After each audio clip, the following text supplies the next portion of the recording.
go. Hey, what's good? Is that better than the elevator music? You pumping us up. Let's I go. know, right? Oh, There you go. It's I listen. I can hear. So it's all good. How you guys doing tonight, man? Good. Yeah, everybody good? phenomenal. Right on, man. Monstrous. Monstrous. It is. It's a monstrous day. Good to have everybody. I know we're going from YouTube and Twitter. I also want to check out. I think both of ours are kind of going live. Just let us know anything like that in the comments, right? So we're just like I said, learning all this kind of cool stuff that's going on with Twitter and or X. I gotta get better at that, bro. X and YouTube. Formerly Twitter. Formerly Twitter, yes, and we'll start doing some Twitch, even gaming stuff like that, all the different other streaming stuff. I also got the Roku, and I'm gonna be doing on Amazon, right? You wouldn't think so, but we're gonna be on Amazon too. So, like I said, just kind of getting all this stuff up and rolling, man. But tonight, like I said, a lot of institutions, a lot of governments, everybody's still they FUD on the Bitcoin and the crypto, but they're all still getting into it. So I kind of wanted to just discuss why and what's going on. And I know you guys got some of your subject matters that you want to go over. So without further ado, I'm going to just jump into it, right? And then, let me know what you guys think. I got two different things too. Let me see. Whole thing. Can you do the whole screen? Yes. All right. And let me pull it in. And let me. That fancy stuff. It is fancy, bro. So this is. Oh no! Look, that's Restream. Look at me, man. I'm crazy. Copy. I'm good. I think there's a seed phrase on there. There was. I put them everywhere. I take images of them on my phone. It's not a big deal. It doesn't matter. Don't ever do that. All right, I was just joking. So institutional adoption of Bitcoin. What are their motivations, right? And again, anybody that's been in space, this is kind of going to be a duh, right? But there's a lot of stuff. I pulled this straight from the NASDAQ, right here. So not all copied, but I mean I got it right from there. And this is what institutions are obviously motivated for, getting into Bitcoin. And I know we're all in the crypto NFTs, the whole space. They're also doing that as well. But Bitcoin is the granddaddy of them all, and that's what we're talking about tonight. So banks and asset management companies, diversification and portfolio management. Financial institutions seek to diversify their investment portfolios by including Bitcoin. They view cryptocurrency as an alternative asset class that can potentially provide attractive returns and reduce overall portfolio risk. Of course, that's obviously mainly too why most of us got in here. I know we say, and I do, seriously, the main thing I do, I'm in this space is to change. I mean, change this whole messed up train wreck of a system that we've had and we've been under. Right, our monetary system is not cool. I'm not down with the Fed and the central banking systems. Again, not conspiracy stuff, but it's not how they envisioned it. If you look back in our history, centralized system is not what we were doing. Right, even about 13 colonies, how this country started, that was literally decentralized. One of these states, think of them like a node, and that was the idea. Right, so again, I get it. That's why people are in here to make money. Obviously, that's why mainly a lot of portfolio management managers are in here too. Yeah, Taking us way back there, Ray. I love it. That you're speaking music to my ears. I know you say that a lot, and I used to love that stuff where you talk about that because you're very knowledgeable in history, man. I like it. Well, sometimes you use enough big words, you can confuse people. But also, hey, client demand and retention. Many clients have expressed interest in Bitcoin and other cryptocurrencies. Financial institutions aim to meet this demand and retain their clients by offering cryptocurrency-related services and investment opportunities. Failing to address this demand could result in losing clients and competitors. Absolutely. If anybody that doesn't start dialing in and looking at what's going on here, bro, I mean, it's not too late. I know we say we're early, but we're getting close. I think, and this is not financial advice, but I think this next bull run is the run, right? Of what we've been all talking about is with adoption. The previous 4, maybe 5 cycles before with Bitcoin and the halving, that was still all the kind of the pioneers and the people building this space. But I think, and let me know what you guys think. Do you think this next one is where we see the major mass adoptions in governments and things. Absolutely. I definitely do. I Yeah. see you got enough brands, enough institutions, enough regulation at this point to where it's ready for takeoff. And we're going to be seeing 10,000 to 100,000 to a million people to 10 million people a day onboarded into crypto. And it's going to be absolutely insane as, these exchanges try to keep up. We're going to need more and more exchanges, competition amongst them. But for the onboard and off ramp, and then also for the wallets, it's going to be absolutely insane onboarding, a million people a day. I mean, there's only 250,000 NFT traders on a monthly basis right now. What happens when there's a million people a day coming into this marketplace? Absolutely insane. It is going to go bonkers. And you guys, I'll go to the next slide. Yeah, that's where I'm at. If you can imagine the bull run down in Mexico, we're down there. All four of us are lined up waiting on the gate to open. They open the gate and there's 3 bulls. It's not much of a bull run, but hey, we still got to run, right? I think that's what we've seen in the past, and I think this next one, dude, I think the bulls are coming, baby, and there's not going to be much that stops it or shakes it this time. I think there's been so many people that's heard about Bitcoin and crypto back in the past, and they're like, I don't know, yeah, I want to get on board, and then you see the bear market set in, and they kind of get cooled off. I think this next run, they're going to be like, hey, I want in. I thought they did the bull runs in Spain. Spain, wherever. They do it everywhere. Barcelona, baby. Yeah. It always gets historical or geographical with him. It's all good. If I'm going to cross over that reference, I'll say the bull run has already started in El Salvador. How's that? Oh, yeah. But yeah, I mean, the institutions like BlackRock and all the rest of them lining up behind that. BlackRock having $9-10 trillion ready to pour into an ETF and let their clients jump into the game, starting with Bitcoin, and the rest will follow. But once that happens, the gloves are off, right? It's on its way. I love it. Ray, you're muted. He just lost microphone. Ray down. Presentation screwed. We're over. The whole show is done for. Thanks for coming, everybody. Down. We got nothing, Ray. No, we got nothing. We can't hear you.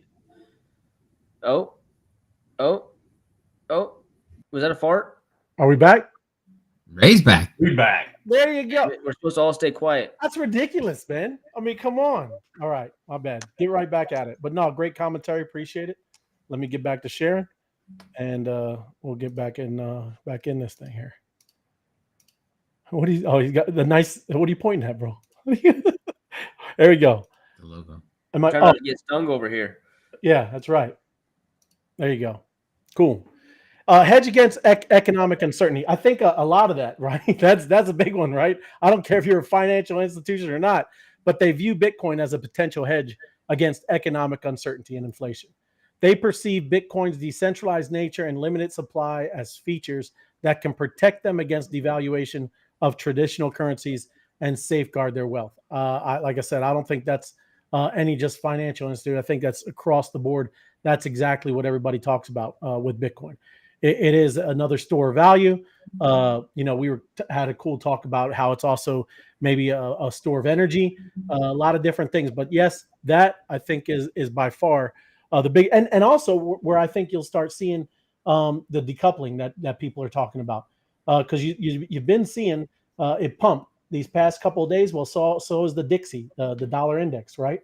That has been pumping as well, and that usually doesn't happen. Those two usually go the opposite, right? When the dollar pumps, Bitcoin drops. Well, they kind of just went and did their own thing, and you're starting to see that with Bitcoin and the crypto market in general. Is that decoupling of a lot of different things? Not saying it's happening, but you're seeing these spots of that. Whether it's the stock and the Nasdaqs, or you're talking about the dollar, all kinds of different things. You're starting to see crypto and Bitcoin decoupling from these other markets, and it's becoming its own market class, right? Absolutely. It's going to be crazy seeing, one, how much capital and where the capital flows into when it comes into Bitcoin, Ethereum, and the rest of the cryptocurrencies, where that capital comes from. And then also how much capital is flowing into it. Like one thing I see that's like obvious to me is the gold supply.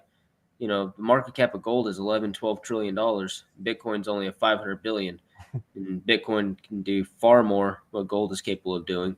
And so even a 10% of the gold market cap, that capital flows into Bitcoin. You know, you're talking about 1.2 trillion dollars. That's 3x nearly 3x what Bitcoin is now.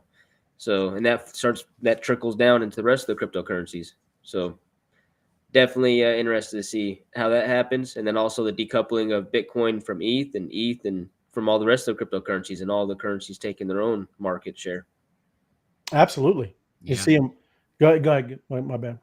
No, I'm just agreeing. Well, yeah, you'll see it. I mean, it's kind of the booster rockets, and then you'll start seeing all the things kind of splitting off and doing their own thing. That's what I'm excited about most is this next bull run. This is where you're going to see, like we always talk about with the internet, you're going to see these second movers, and who knows, right? Who knows what overtakes ETH or maybe even Bitcoin? There's going to be something out there that is going to surpass what they're doing. So It's going to be monstrous. it's Yeah. going to be monstrous. It is. Well, I mean, I think it's obviously, especially because we're talking about the gold and the gold standard. When people thought, oh, gold is it. Now we're talking about how money is going to flow out of gold and into Bitcoin, so people can diversify. So if gold standard is it, gold moving into Bitcoin is definitely a signal. And then from there, like you just said, waiting for the next thing, the next big thing, whether ETH, now becoming a deflationary product versus Bitcoin as well, the way it's structured. There's a lot of potential for some things to come around and make a big splash. Absolutely. The other thing too with gold, and I know, we all know, and we talk about it all the time, is just the paper of it, the paper gold, how they paper it over, right? I know it's heavily manipulated, just like silver, a lot of the things like that. Why we talk about what that was going on with FTX. Hopefully, a lot of that can kind of not, come with this next one, and they can truly, be on chain and all these different currencies that we are all about, right? That's the other thing that kind of was a very helpful thing during this last kind of bear cycle is liquidating and clearing all that garbage out. Yeah. Technology companies, particularly those involved in payment processing and digital service, have shown interest in Bitcoin adoption. Of course, they have, right? That's what I think, Dusty, you just had PayPal the other day, right? Their motivations include innovation and market expansion. Technology companies strive to stay at the forefront of emerging trends and technologies. By incorporating Bitcoin into their offerings, they can position themselves as innovative players and expand their market reach. Absolutely. Seamless payments. Bitcoin's blockchain technology enables fast and secure peer-to-peer transactions. Technology companies recognize the potential for seamless cross-border payments and cost-efficient remittance services by leveraging Bitcoin's decentralized network. That's one we talked about a lot, is this remittance services. I mean, anybody that uses Western Union, anybody that does this with sending money back to Africa or Mexico or over in the Middle East, that's ridiculous, the fees and the services that they do with that. I think that's huge, and it'll be a big thing of where we're talking about this cross-border stuff of helping the whole world kind of be on a much more level playing field. Yeah. It'd definitely be interesting because how much money is sent to other countries, and the amount of money that is taken just purely into the remittances, where those economies are missing out on, whether it's 5%, 10%, 3%, whatever it may be, of that money that can be going back into their economies and growing their GDP and helping their citizens. So the whole purpose of people sending money there is to help the families out and help the people in those countries, and you're missing 5-10% of it that's just going to a processing service. So, yep. Investment firms, right? And that's obviously like institutions and hedge funds we were just talking about as well. Potential returns. Again, kind of going to gloss over this one. This is the same thing. this is a big reason why they're in here, is the huge high returns. And I was looking, I have a cool Bitcoin chart. I don't think I could just find it. I'm not going to go through my files while I'm on the street. I was going to look at it, but you've all seen it, right? Where it has all the things from stocks, commodities, all that whole chart. And then you see Bitcoin at the top and how much of gains, the potential high returns going further into the future. It's not even in the same ballpark of what you can get as a return. Yes, Bitcoin and crypto highly volatile, but the potential and the gains, what we know is coming, is ridiculous not to be able to kind of get a piece, right? To be in here. And again, non-financial advice. I'm not a financial advisor. I'm not giving you advice. Do your own research. Yeah. All right. So You're not a financial advisor? I'm not. Hey, what the hell? What is this? What, you don't know what that is? Don't you think I signed up to this show just for your financial advice? I do. No, I thought this was a Zoom call. I thought this was the whole purpose of us joining this live stream was to get financial advice from Ray. Oh, is that what you pay that $5,000 a month? Is that yeah, I forgot. That's right. Did I send that to the wrong Ray of Light? It's the wrong. I think you got the wrong link, bro. Portfolio diversification. Investment firms aim to diversify their investment strategies by adding Bitcoin to their portfolios. By diversifying across different asset classes, including cryptocurrencies, they can minimize risk and potentially enhance overall portfolio performance. Yeah, anybody where they're diversifying for Bitcoin compared to the other stuff, yes, I believe that this is kind of gonna offset a lot of the losses that they would get. They would normally find. I think you'll find this with a lot of what the heck, where the pension funds, right? Pension funds are underwater, right? And I think this is going to be a cool out for them as well, right? Whether you're talking about the police, the firemen here in this country, I don't know how it is in other countries, but those pension funds, I don't think that they handled or invested. Again, I'm not throwing people under the bus, but that didn't do the greatest for their group. And I think this is another great way, just like I think for the young people, this is a great way that's going to be able to get them back, above water on their feet and doing very well. Yeah. Absolutely. It's a lifeboat, the crypto lifeboat. It's estimated that millennials and Gen Zers actually, I think the estimation is 60% of them won't actually ever own a home. And so you're talking about where all the homes are going to be owned by institutions, and the asset prices of those are going to continue rising and rising due to inflation as well. And so in order for millennials and Gen Zers to have assets to become wealthy, or at least have some type of means in our generations going forward, there's not much out there other than digital assets. So it's a lifeboat that's came to save all of us. Mm-hmm. Absolutely, bro. I saw a teacher, and her husband's a teacher too, and she was talking on Twitter, but she was visiting her parents' house that she grew up with, stayed there for like 35, 37 years, right? And her parents bought it for like $72,000 or something like that. And now, as you look at around that property in that area, that property's worth $650,000. And she's like, man, there's no way some of these people can get in to what they would did with their parents. I mean, there's everything around that lake, because it was on the lake. It was a cool view. Everything around that lake was around 1.2 million to write 600,000. And yeah, I mean, it's a lot of that stuff is out of range. But again, like you said, Austin, great. And all, yeah. But yes, the lifeboat. That's good. Yeah, and that kind of wraps back around to the beginning of your presentation where you was talking about that hedge against that inflation, where you own an asset that's growing at the same rate at least, but probably more than inflation is, So there's a balanced system there. What we've been through, our asset has just continued to decrease in value where everything's going up, and that's what's created this mess, So I'm bullish on Bitcoin. Well, I'm just going to add in that you have to realize that people weren't making, $20 an hour flipping burgers like they are in California now, from McDonald's. So it was quite different. My mom was a teacher after she graduated from college. She was making $3,000 a year. And then my dad, an orthodontist, they had their fifth kid. My dad made $16,000 that year. He had 5 kids. Is this mic going on and out for y'all?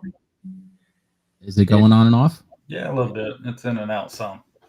Okay. Well, I'll try and speak a little more evenly so that you guys can hear me. But the salaries were a bit different as well, so you have to take into account that. But if you have a job, which we all know means just over broke, you're set up to fail, and that's why you have to keep your eye on your own financial stuff. Ray and I brought up on a past show that 75% of people don't have financial advisors at all, not even Ray to lean on.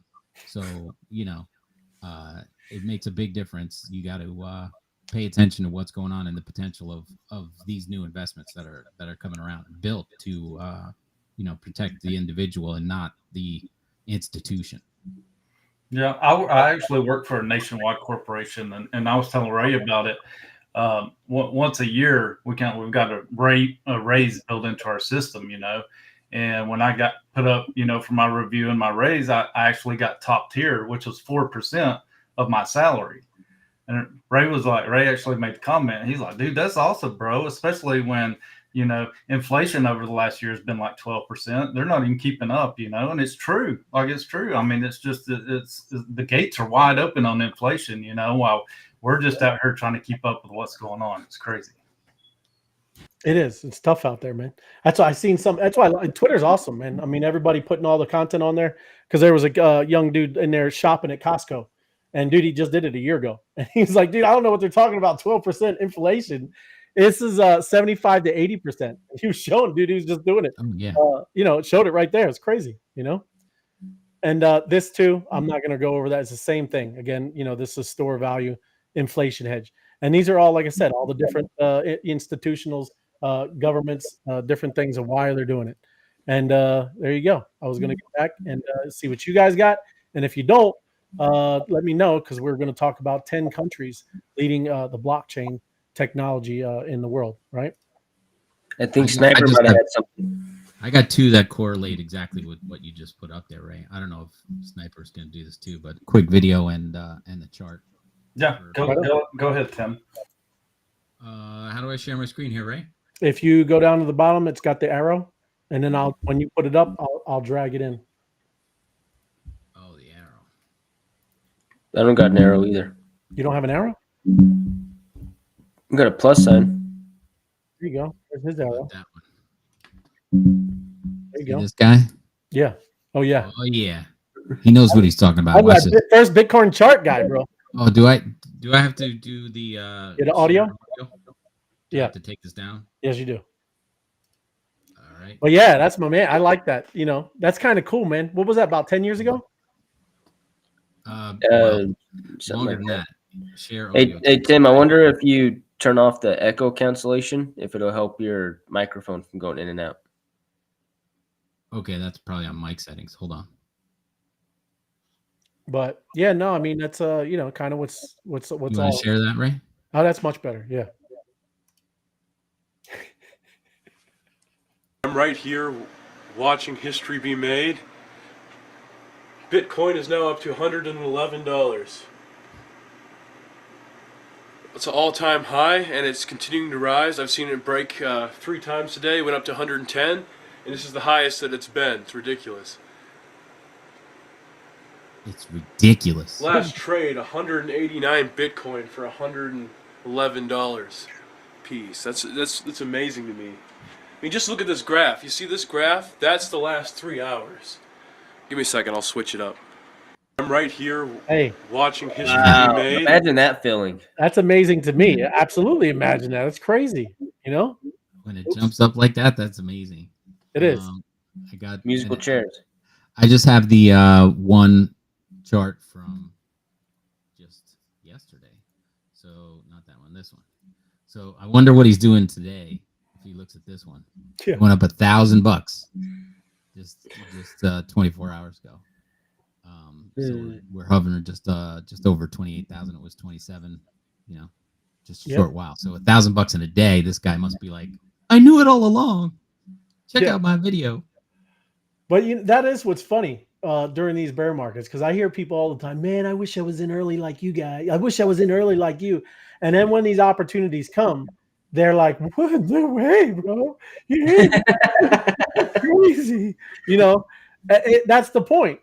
Back then, yeah, we all say it $100, but imagine if it dropped like that. Would you get in then? No, would you? That's a little different. You're all like, when the rubber meets the road, that's a whole different story. And good for my man right there. I mean, that guy is crushing it.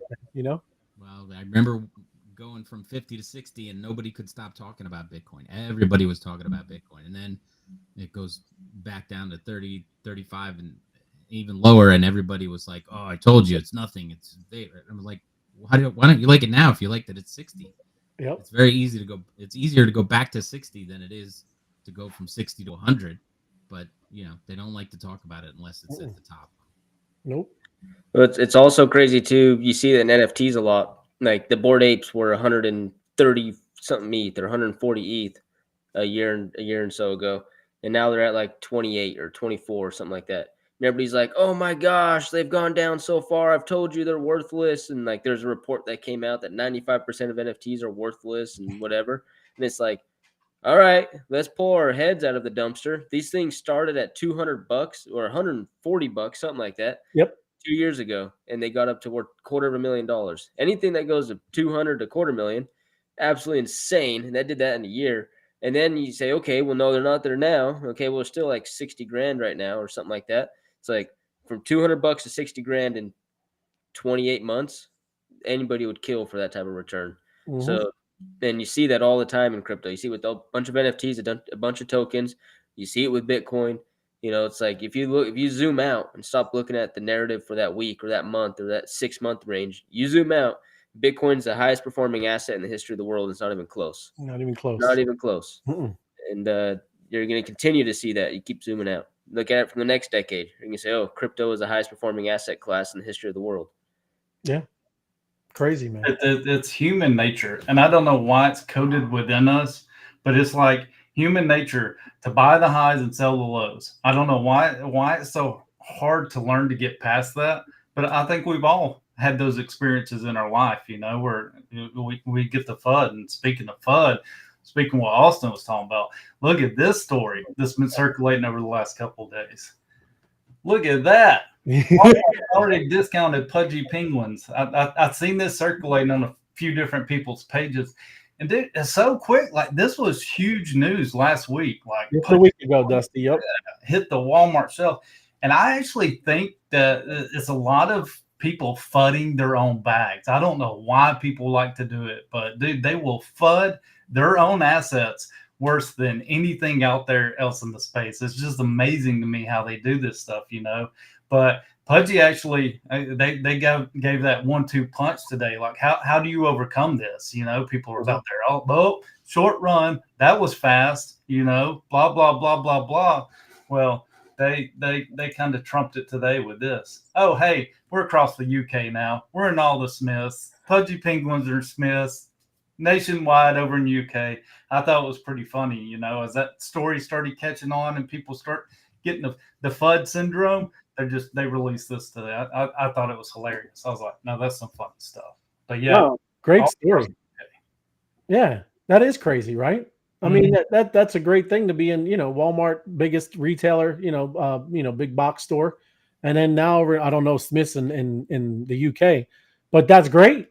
That's an awesome thing. I mean, it's all about that brand. That brand is just getting bigger and bigger. That's awesome. Well, I think people were expecting what we were expecting back in the bull run of NFTs was, their bags were going to become billionaires overnight because this little plush toy hit the Walmart shelves. What this speaks to me, what it tracks to me, is the longevity of the project. You got all these kids out there that are collecting these little pudgy penguin dogs. I wish I had my Crocs on it, because when I was a little boy, I carried a Snoopy around with me everywhere, a little Snoopy dog. And on my Crocs today, I mean, you used to. You still do. I still do, because he's on my Croc. He's one of those little giblet things, whatever they call them. I actually got one on my Croc, But that's just a reminder of my one more time. Croc. Croc. But it's a reminder of my childhood, right? And you got all these kids that's collecting these toys that when they grow up, man, here's the pudgy penguins that's already done all these great things in the space, Of course, they're going to gravitate to it. So this is like a promise of longevity in this project.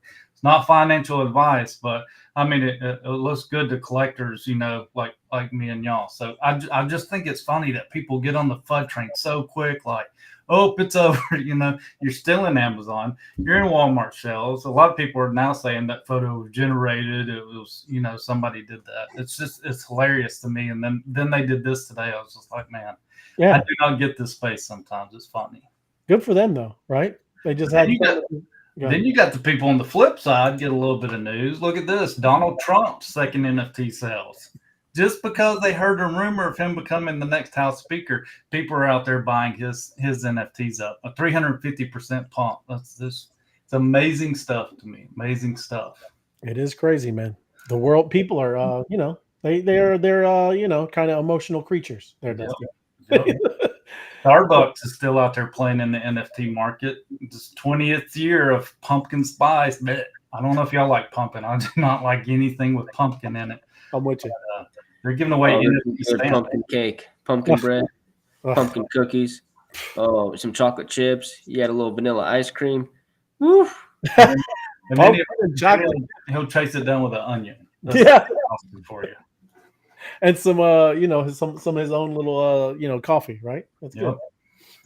But then we'll wrap it up with this. This was kind of a bleed over, I think, from Beeple's thing of the paper CryptoPunks going out. So the Yuga Labs is having a big print party, not a mint party, but a print party, where you're able to, if you've got one of these CryptoPunks, you're able to obtain a digital life copy of that to hang it on your wall for $640.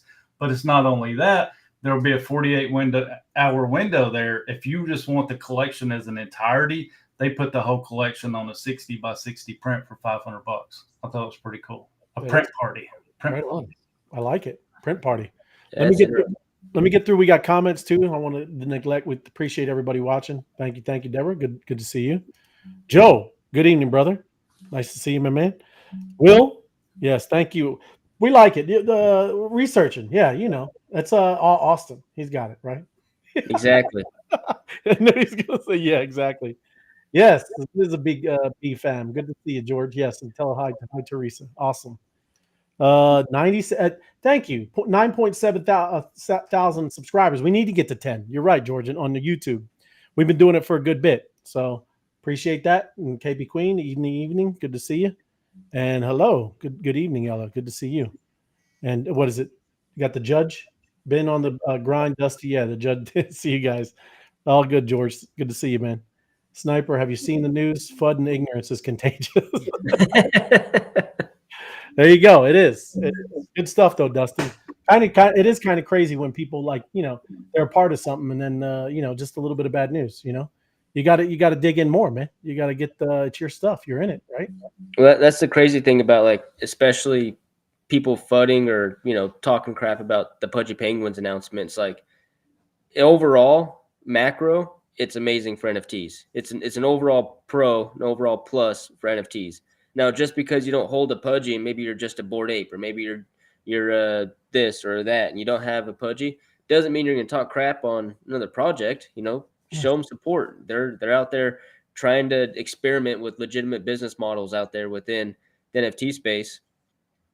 And also, it's not like if one wins, nobody else is going to win. It's almost like they're mad that it wasn't their project that did it. Yeah. And it's like, now I'm going to lose, and now my project's not going to be good because somebody else is doing something. And it's like, no, overall, the NFT space gets a lot of attraction. If you're in the space, you're in quality projects. Obviously it's going to take some good investments, but at the same time, overall, the space is going to win. And so anything that's a plus for the space is good. Especially when you talk to your friends, you tell them you're NFTs. It's almost like a joke now. Like there's people that joke around like, oh, you're an NFT guy. It's like almost like you're a, dirt to the society. I don't know how to explain it, but a degen? Is that what you said? A degen? but you see things like that where it's like, yeah, look, there's NFT projects that are inside of Walmart. Is that not legitimate enough for you? It just adds for people on a normie, people that aren't in Web3, that they can see some legitimacy to the space. So it's overall plus. So there's no reason to be funding it. And plus, that team's doing a great job. Phenomenal. Yep. Right on. Absolutely. And that's what I don't understand about it is I don't hold a pudgy penguin. Austin's talked me out of it every time I told him I was going to go. Don't say that. I'm just kidding. But it has, like, over the last year, it's like, dude, I'll talk to him periodically. It's like, dude, I'm gonna get me a pudgy penguin. Yeah, you gonna get you one? And I never do it. I've never picked one up. I wish I would have, because it's pretty cool community. But dude, beside all that junk, dude, the doors that they're opening for the Web3 space, for all NFT communities, I mean, for God's sakes, they're doing amazing things, you know, and opening big doors for us. And we should all support them, whether we own one or not. You know, we should all applaud what they're doing, because it's just, like I said, it's opening doors for all of us. That's awesome. Austin gave financial advice. It's amazing, buddy. No, I never give financial advice. I give degenerate advice. Whiskeys, country music, some honky tonkin'. Hey, look, good advice for you. I got one. I got you, man. What is DYOR? What is Dior? It says it. It says it right there. Right there. It says it. Research, raise advice. Yeah, use Ray's advice. That's what but yes, it's all good, man. Yeah. I was just going to add, I mean, you know, Walmart is not known for selling luxury items, and they move stuff, you know, in and out of their stores rather quickly. I'd like to see somebody else try and get a product into Walmart to put on their shelves. It's not easy to get into the largest retailer in the country. And of course, you know, you're talking about a $3-4 plush toy. It's you know, they just want to move things. They go with what's hot. If it stays hot, it stays on the shelf. If it doesn't, it goes off. And that doesn't matter what you're selling. That's the way Walmart works, and that's the way Walmart makes money. I don't have this story, but it was very cool at the opposite end, the luxury end. Ledger has put out a deluxe ledger specifically for Sotheby's, because Sotheby's sold $100 million worth of NFTs.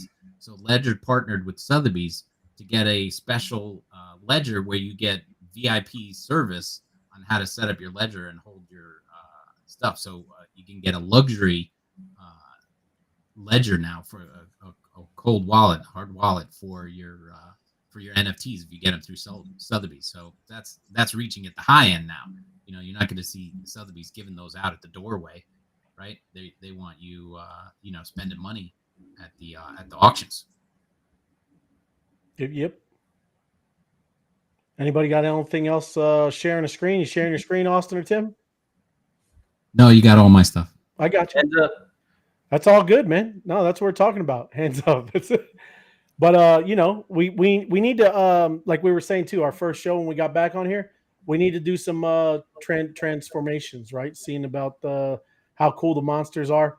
I do have a wallet. I think maybe Monday or Tuesday.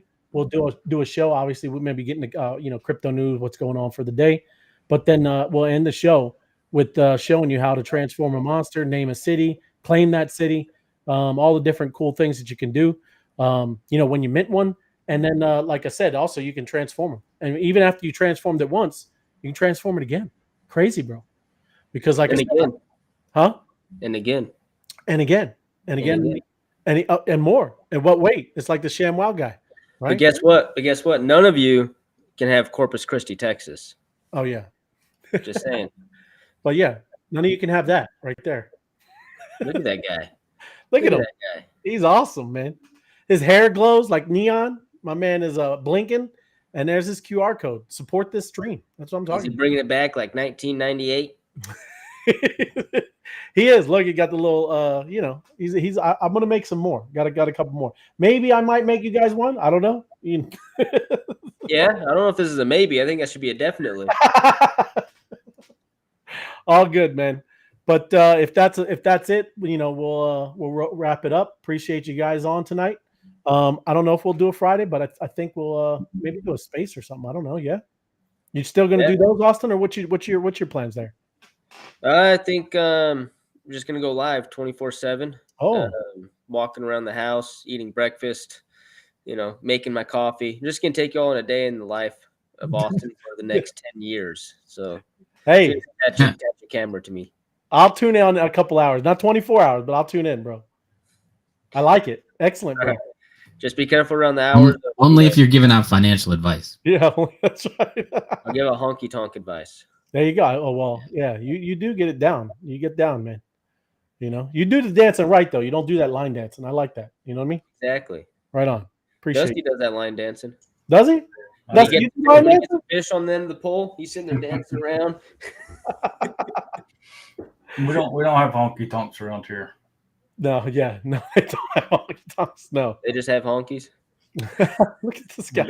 You got line dancing or twerking. It's about the only two options you got around here. Right. Well, All right, guys. he's superior in that field. Twerking.